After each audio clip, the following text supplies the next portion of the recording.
Good morning, everybody. It is great to see you on this beautiful spring day. I hope you got outside yesterday. If you're in Minnesota, it was gorgeous. It was gorgeous. So I'm always telling you to get involved in things. And today, if you have nothing going on at about 11 o'clock or 11:15, depending on how long-winded I get during the sermon in person, we're going to unpack a pallet because outside of my office door here, in the hallway, it is full of pallets of food and we need to move it. And part of our ability to move it, we have to organize it. And so if you'd like to come help unpack a pallet today, we'll start 11:15 or so. We'd love to have you come and be a part of something that will literally feed people. We encourage you to get involved. Otherwise, it's a great day for us to connect online like this. I encourage you to share your thoughts and your comments throughout this time. Also, it gives me a chance to see who I'm talking with today because that's really helpful for me. I much prefer to have a conversation than just do all the talking. So contribute. I look forward to hearing from you guys. Hi, Christine. Good to see you. So I want to talk with you today about all the stuff that's happening because it's all pretty crazy, really. And there's this question that keeps coming up around things. And we've been talking about this for quite a while. Essentially, this question is, who is your Jesus? Because just saying that you believe in Jesus is not enough information anymore. We need to be clear about who our Jesus is, what we believe about Jesus, and what your Jesus does in this world. The things I believe about Jesus apparently are very different from what other people believe about Jesus, and actually from what I've believed in the past as well. I think we need to keep talking about this. So, a few weeks ago, I started talking about John's gospel and how John's gospel is different from the other three gospels. And this matters because John's Jesus seems to be different from Matthew, Mark's, and Luke's, but I would assert it's not really. The second reason why I'm preaching this sermon today is because I need to correct myself from last week and the week prior. Yep, Christine, I agree. Last week and the week prior, because I've been thinking about last two sermons even more, and I need to go further. So there are four stories of Jesus in the Bible. If you already know this, just bear with me. I put them in the order they were written. Matthew was not first. It was Mark, Matthew, Luke, and then much later, the Gospel of John was written. Now, these time windows in which these Gospels were written change as we get new archaeological evidence, as we find more writings, things like that. Really, the first three gospels that we have in our Bible, and let me just throw this in there were many other gospel stories that were thrown out when the group of guys got together to decide what belongs in the Bible and what doesn't. But these are the four that we're given in our modern Bible.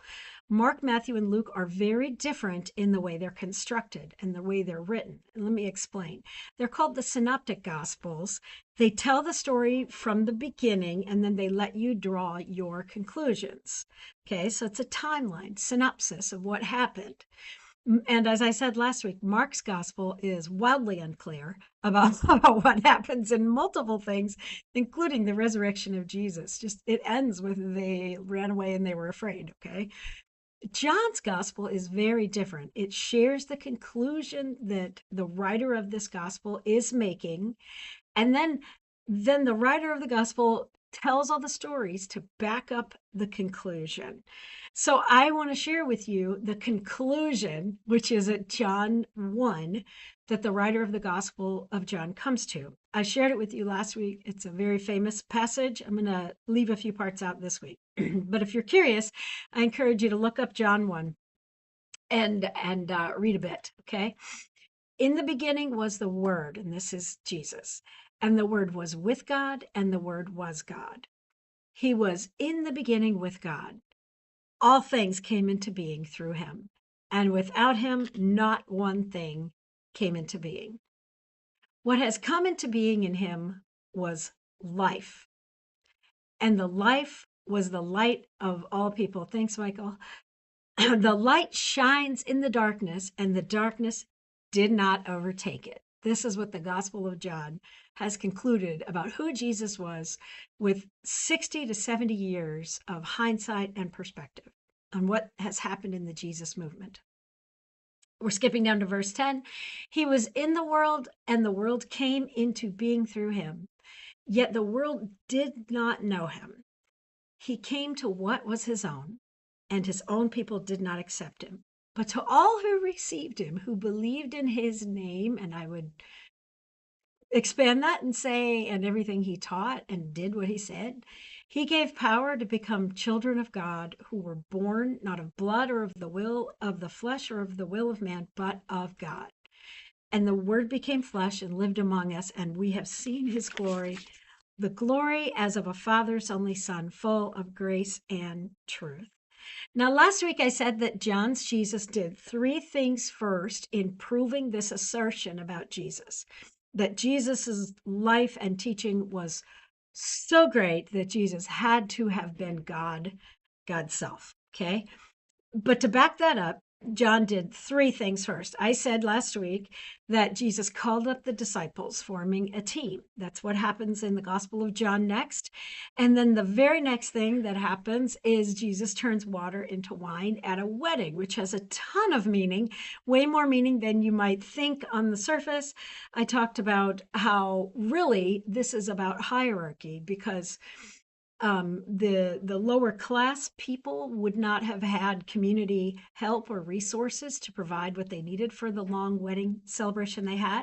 And also at weddings, they served the cheap wine, which was really wine mixed with vinegar and water, which would have been gross, to the lower class people. But Jesus provides abundant good wine for everyone equally. But then Jesus overturned the tables of injustice when he goes into the temple and disrupts their selling system and, knocks everything over and says, hey, we're not doing this. This is not okay with me. The other gospels report this event of overturning the tables at the end of Jesus' ministry, but John shares it at the beginning. He is setting the tone for the rest of the story he's going to share.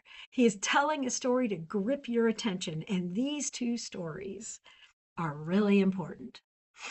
So the wine at the wedding, though, I've been thinking about that. I've been thinking about how, it just seems like this beautiful story of gracious abundance and sharing. And the story of Jesus in the temple, notice I file a disclaimer there. Jesus was absolutely not Caucasian. It's really hard to find art that doesn't make Jesus white, or, kind of white. Anyway, Jesus disrupts things in the temple. And I categorize these things as two different events, but they have the same meaning, because Jesus is flipping the tables in the temple, but Jesus was also flipping the tables at the wedding. Not literally, but hear me out.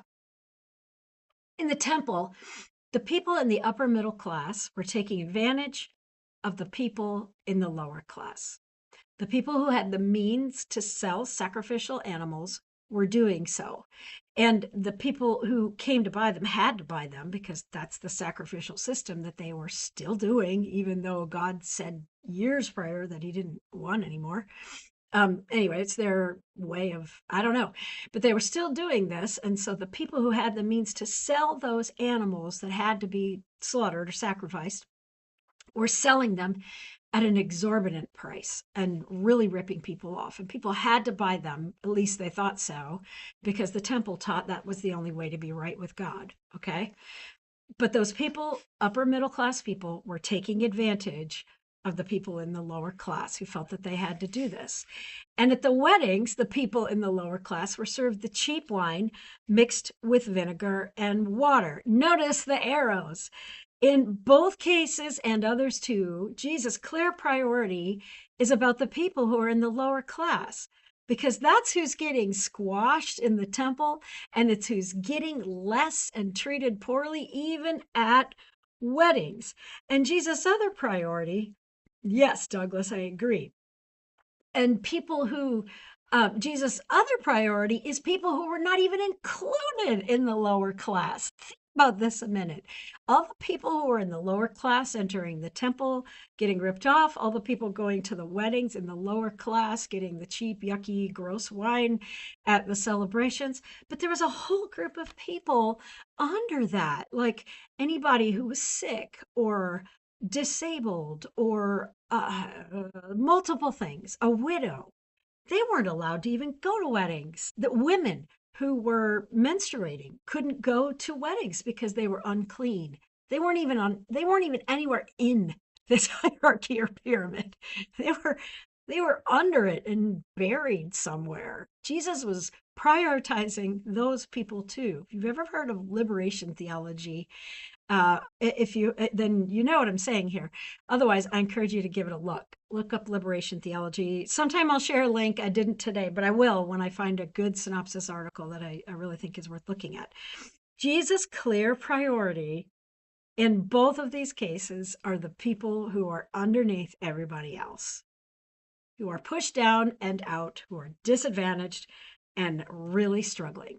Let's talk about the people who are at the top of this pyramid for just a minute and the way Jesus responded to them in this world. Now, I do want to say this. We do need people, hang on. We do need people in leadership. We need teachers. I've said this before. I'll say it again. I got to say it again. We need teachers. We need law enforcement. We need governmental leaders. Okay.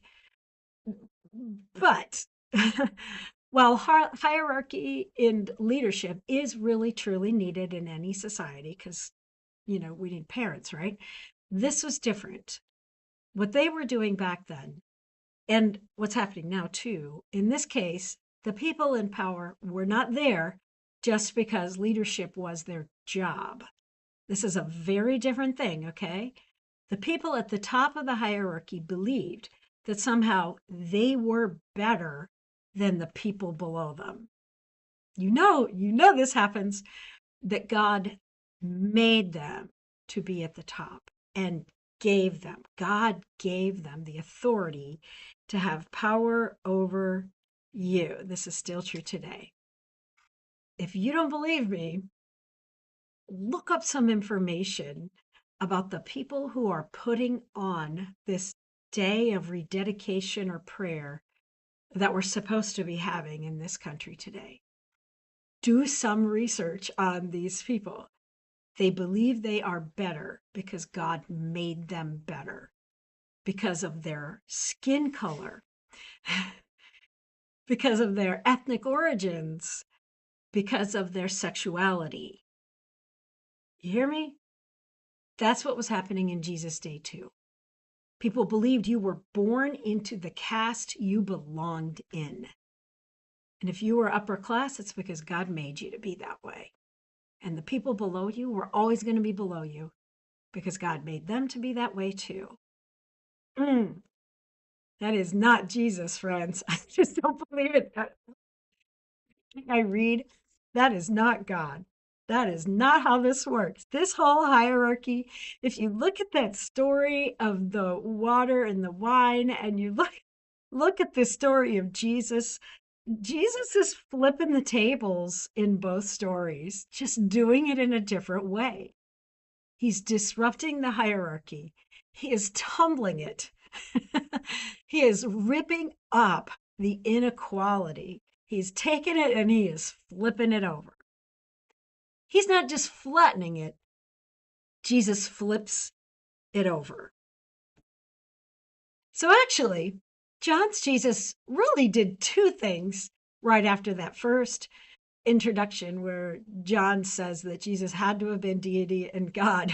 Yes, Mary, had to have been deity and God. Therefore, he called up his disciples and then he did these two miracles. Now, he really called up his disciples and formed a team, and then he flipped the tables. He did it at the wedding by providing lovingly and graciously, and he did it in the temple by literally saying, you can't do this, and flipping their tables over. But wait, as I thought about it even more, Jesus really maybe just did one thing in all three of these actions. Think about this. John's Jesus, the way John tells the story of Jesus, Jesus called up a team of people in order to lovingly and firmly flip the tables. Jesus formed teams to flip tables. What do you think? How do followers of Jesus flip tables? Let's talk about this a minute, because there are so many ideas for how we can be involved in flipping the tables. Okay. How do they do it? If you want to contribute, this is a great time to do it. Even there is a delay, but we will all get to see your contribution if you share it. See, I believe we flip tables every time a person who feels shame, who feels that they are not good enough, they're embarrassed to come to a food giveaway. Every time we smile and say, welcome, we are flipping the table on this person's shame. We're saying you belong. The hierarchy that makes them feel like they're less, we say, no, you're important.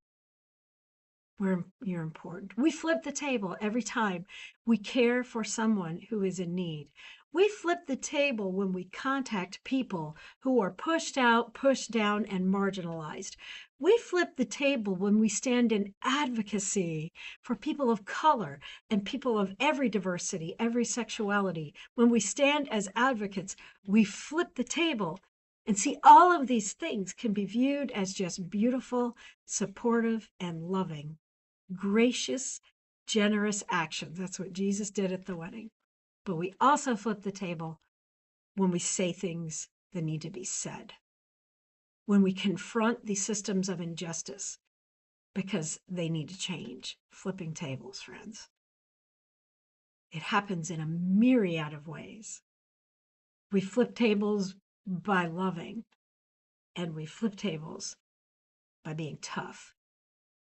It happens in multiple ways. Yesterday, Eric and I had a chance to go downtown to Minneapolis, North Minneapolis. There was this event. Many of you might see this. Yes, thank you, Tammy. We do. Many of you might be aware of it. It's called Art a Whirl, and it's where studios open. And there's professional studios and there's learning studios, and they're in all these beautiful buildings. We didn't get into the Solar Arts building, but you might be familiar with that. There's a Casket Arts building, and a building that used to be a casket company. But we go, and you go around through all these places and just observe people's beautiful art. And often the artist is there, which is so cool, because you get to talk with them sometimes and see why they made what they made.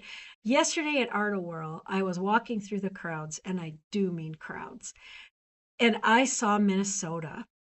Minnesota flipped some tables, friends, over the last year. Minnesota flipped the tables on people who said that immigrants were somehow less than them. I believe our administration called them vermin, even a few times. In fact, I know those words were said. Remember the ones who were eating the dogs and the cats? Remember that? Yeah, same people.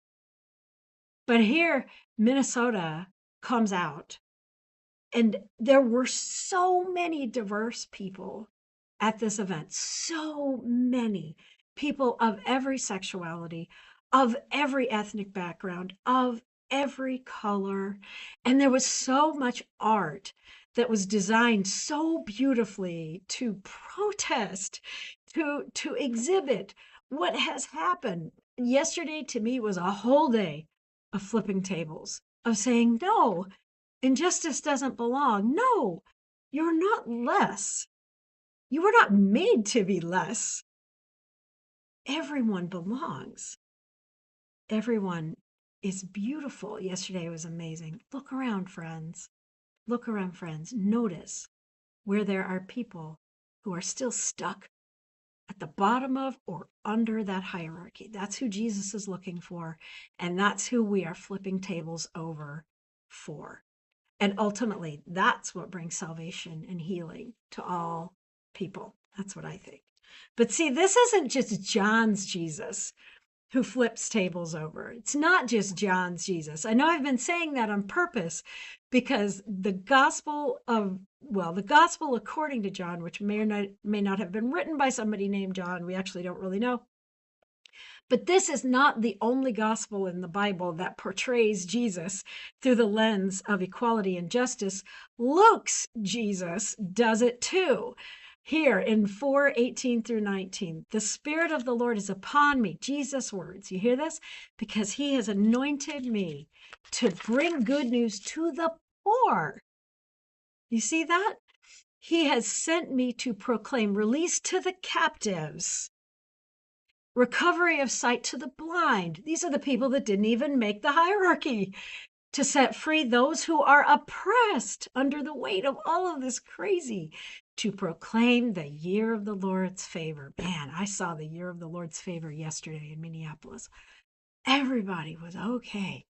It was just amazing. It's not just John and Luke's Jesus, it's Mark's Jesus too. Here, and these are not the only examples, trust me. In Mark chapter 10, 42 through 44, it actually starts more like at 35. This is when Jesus is walking with the disciples, James and John, and they start asking all these questions. And Jesus says, you know that among the Gentiles, those whom they recognize as their rulers lord it over them, and their great ones are tyrants among them.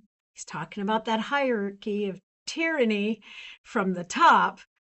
He says, instead, whoever wishes to become great among you must be your servant. Flipping the tables, friends. We become the servants. And whoever wishes to be first among you must be slave of all. Caring for, working towards the betterment for all people, for their lives, to be life-giving. Okay, it's not just John and Luke and Mark's Jesus, it's definitely Matthew's too. You're going to recognize this story. Then the king will say to those at his right hand, come, you who are blessed by my Father, inherit the kingdom prepared for you from the foundation of the world. You hear that is John's Jesus, the foundation of the world? He says, I was hungry, you gave me food. You didn't give me a lecture. You didn't give me shame. You just fed me. I was thirsty and you gave me something to drink. Oh man, this is getting me today. I was a stranger and you welcomed me. Or I was viewed as strange. You know the hate that transgender people are getting right now in this country? Come on. I was naked and you gave me clothing. I was sick and you took care of me. I was in prison and you visited me. And the righteous will answer, Lord, when was it that we saw you hungry and gave you food, or thirsty and gave you something to drink? And when was it that we saw you a stranger and welcomed you, or naked and gave you clothing? And when was it that we saw you in sick or in prison or visited you?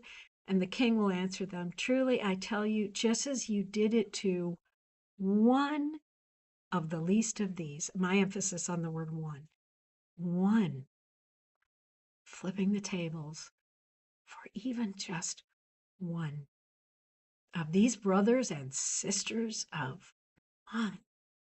Jesus calls the people who are on the bottom, who are under, who were not welcome in the temple in that day and are not welcome in many churches today.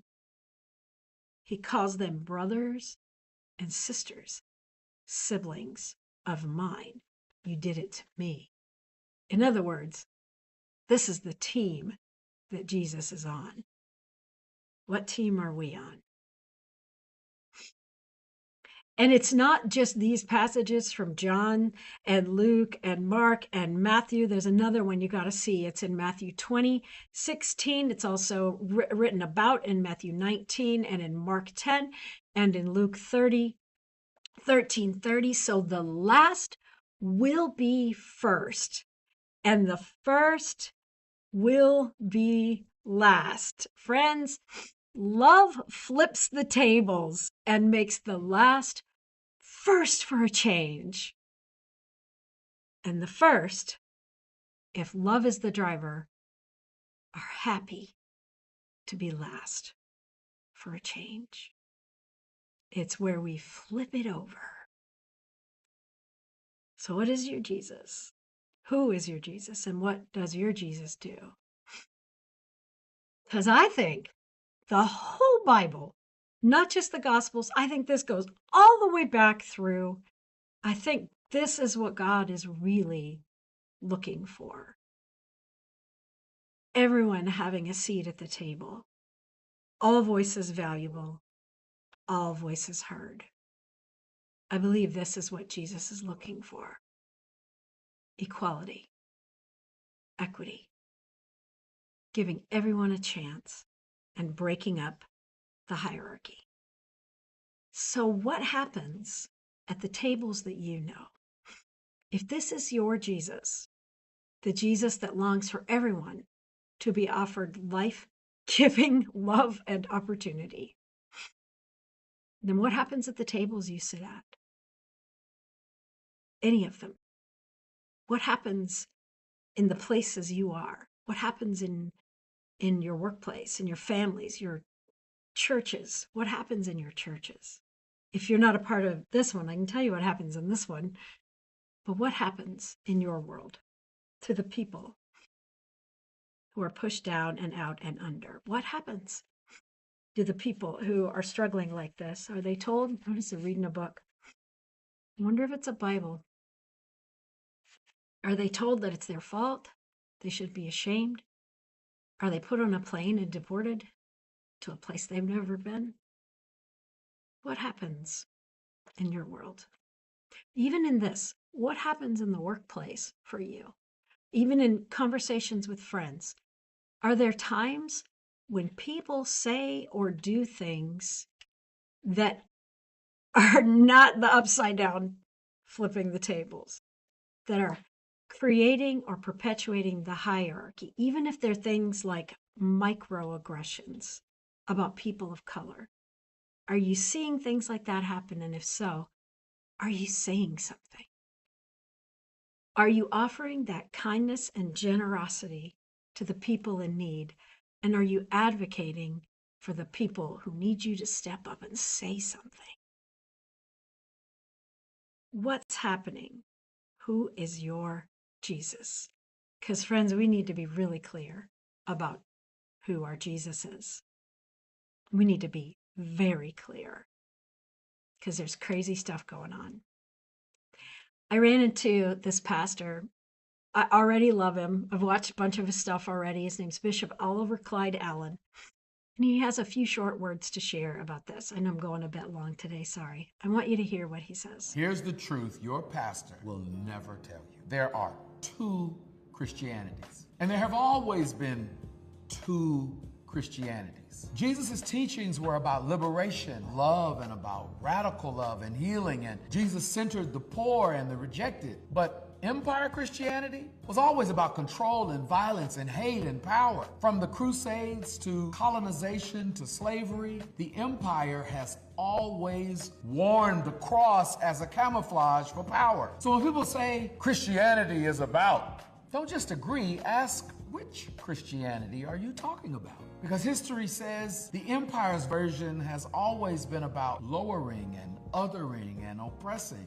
So if your faith doesn't free people, it's empire. If it doesn't love people, it's not Jesus. If it doesn't heal people, it's not Jesus. Period. Stop confusing the cross with colonization. Jesus didn't die for the empire. Jesus died for our freedom. So take up your voice, not their violence, and live like you're already free. Choose the carpenter over the colonizer. That's the real gospel. For more on soul work, go to ocallen.com. Do you hear what he said? Choose the carpenter over the colonizer. So who's your Jesus and what does your Jesus do? Well, I hope your Jesus is flipping tables because mine is. That's the life I want. And I hope that's the life you want because that is what I believe will change everything. Whatever that action is, whether it's through gracious care and giving and just love, or if it's speaking up when something needs to be said, or getting something done in another way. Take care, everybody. I hope this has been helpful for you today. If it has, reach out. I'd love to hear from you. It's okay with me if you share videos like this, but you need to know I don't need to be heard. I'm hopeful that something I might say or do would change all of us. So that it's not my voice that makes any change, really. It's our hearts that make the changes. It's our lives that make the changes that need to happen. So just again, take care, everybody. I encourage you again to get involved today at 11:15. We're unpacking a pallet. Um, love your neighbor and get involved in a community that's making a difference. Look forward to seeing you all soon, praying for you, and take care.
Listen